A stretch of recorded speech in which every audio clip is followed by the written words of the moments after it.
De retour à Info Rive-Sud, selon des données de l'Institut de la statistique du Québec datant de 2021, 19,3 % de la population sont des personnes âgées de 65 ans et plus. Ils sont d'ailleurs au cœur du projet Ancrage qui vise à leur offrir de l'aide avec des menus travaux à domicile. On en parle avec Sylvie Blanchard et Marie-André Robin. Elles sont respectivement directrices générales et directrices des opérations au Centre communautaire L'Entraide Plus. Bonjour, mesdames. Bonjour. Donc, premièrement, quel est ce projet que l'on nomme Ancrage? Allez-y, Mme Robin, oui. Passe la gasse? Oui. Le projet Ancrage est, dans le fond, un projet pilote gouvernemental Oui. pour aider à garder les aînés plus longtemps possible à domicile, tout en étant dans le concept de sécurité. Fait que le mot ancrage, comme faut faire attention, directrice, oui. dans le fond, c'est le mot vient de ancrer, de garder, d'être dans ses racines, dans leur histoire, dans leur maison, de leurs souvenirs. Fait que c'est ça un peu le nom.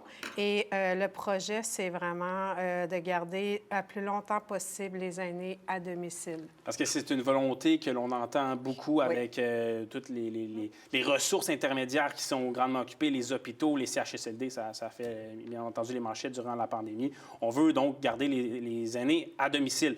Et bien, pour ce faire, donc, ce sont des menus travaux. Qu'est-ce que c'est exactement des menus travaux? Ce sont des travaux d'entretien? C'est entretien est un bien grand mot. Oui. Changer une lumière. OK, c'est ça, des petits travaux d'entretien. Des petits travaux. Ce sont de menus travaux. Comme on a changé la semaine dernière 3 planches sur une galerie parce que la dame est en train de passer au travers la galerie. Ce sont des menus travaux pour garder l'aîné en sécurité. Puis, je vais faire du pouce un peu ce que vous aviez dit au début. Allez-y. Parce que cette demande-là ne vient pas du gouvernement, mais ça vient vraiment des aînés suite à des concertations. Moi, je fais partie de table de concertation. On en a discuté lorsqu'on a parti le projet. On veut répondre à ce que les aînés demandent. Ils veulent demeurer chez eux. Alors, c'est pour ça que le projet Ancrage a été créé. Et ces menus de travaux comprennent également de l'aide informatique, si j'ai bien lu, parce que, bien entendu, on en connaît tous dans notre entourage des personnes aînées qui ont besoin d'aide informatique. Et donc, vous l'avez dit, ces gens-là, ces personnes aînées, elles viennent vous voir pour vous dire qu'elles ont besoin d'aide au niveau de petits travaux d'entretien de la sorte, et c'est ce qui pourrait peut-être les empêcher de rester dans leur domicile? Oui, en fait, elles ne viennent pas simplement nous voir parce qu'il y en a plusieurs qui ne peuvent pas se déplacer, et nous, on couvre un grand territoire. Donc, c'est par téléphone, souvent. Ils vous appellent au centre communautaire? Oui.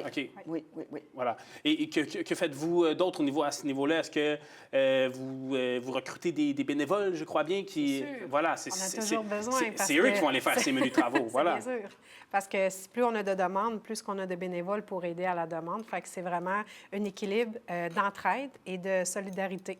Fait que les demandes font que les bénévoles y vont par bienveillance, de bon cœur, pour aller aider nos aînés à la maison. Et ça va prendre beaucoup de monde, j'imagine. Avez-vous évalué un peu les besoins au niveau de tous ces travaux qui vont être nécessaires? Ça prend beaucoup de monde qui, non seulement sont disponibles, mais aussi sont en mesure d'aller faire ces petits travaux-là. Oui, puis de plusieurs sortes de travaux. Exact. On a autant enlever les mauvaises herbes, fait qu'il faut quand même des personnes assez en forme, autant d'installer des tablettes, changer des lumières. Et ou qui connaissent l'informatique. Oui, ils connaissent l'informatique aussi. Ça, oui. La connectivité chez les aînés, mine de rien, c'est très, très utile. Si la pandémie a servi à quelque chose, c'est bien ça. Oui. Parce que ils ont décidé que, on en a vraiment besoin de se connecter un petit peu plus. Donc, on travaille dans ce sens-là. C'est beaucoup d'apprentissage.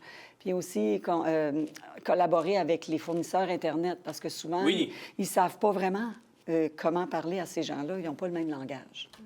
Et là, il s'agit d'un projet pilote. Donc, c'est un sorte de test que l'on fait dans votre région? Oui. Et est-ce qu'il y a possibilité que ça s'agrandisse à d'autres centres communautaires? Là, vous êtes situé aux alentours de Chambly, Carignan et autres. Est-ce qu'il y a possibilité qu'on voit ça plus près de nous, ici, sur la Rive-Sud, à Longueuil, Brossard et autres? Bien, Bien, on dessert déjà en ce moment à partir OK. de Carignan, Chambly, Richelieu, jusqu'à Saint-Césaire. OK. Fait que déjà là, c'est un gros territoire qu'on couvre. Oui, tout à fait. Est-ce que le projet va peut-être développer ailleurs? Bien, pas le nôtre. Par contre, on a quand même eu des consultations de la part de la Maison du tournesol à Longueuil. Je pense que vous la connaissez. Oui. Alors, Donc, on est en train de collaborer un peu à eux parce qu'ils veulent partir un projet similaire pour leur région. Et il y a une autre région aussi qui nous a contactés pour savoir comment on s'y est pris, quelle subvention on a reçue.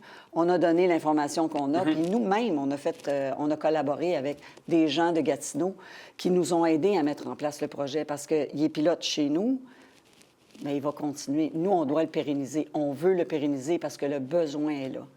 Et vous avez parlé de la subvention. C'est vous qui avez contacté le gouvernement fédéral pour cette subvention-là? C'est un appel à projet OK. qui est sorti, tenez-vous bien, en 2022. Oh, ça a Et pris j'ai du eu temps. une réponse en 2025. OK. Alors oui, ça a été long. Oui. On a signé, mais c'est ça, on a 1 an pour faire nos preuves, ce qui n'est pas long, je vous dirais. Et cet argent-là, donc, de cette subvention du fédéral, elle sert à acheter des outils, du matériel. Oui. Qu'est-ce que vous faites avec cet argent? Bien, ça paye en fait 2 salaires. On a une fourgonnette et on a beaucoup d'outils. Et on doit publiciser.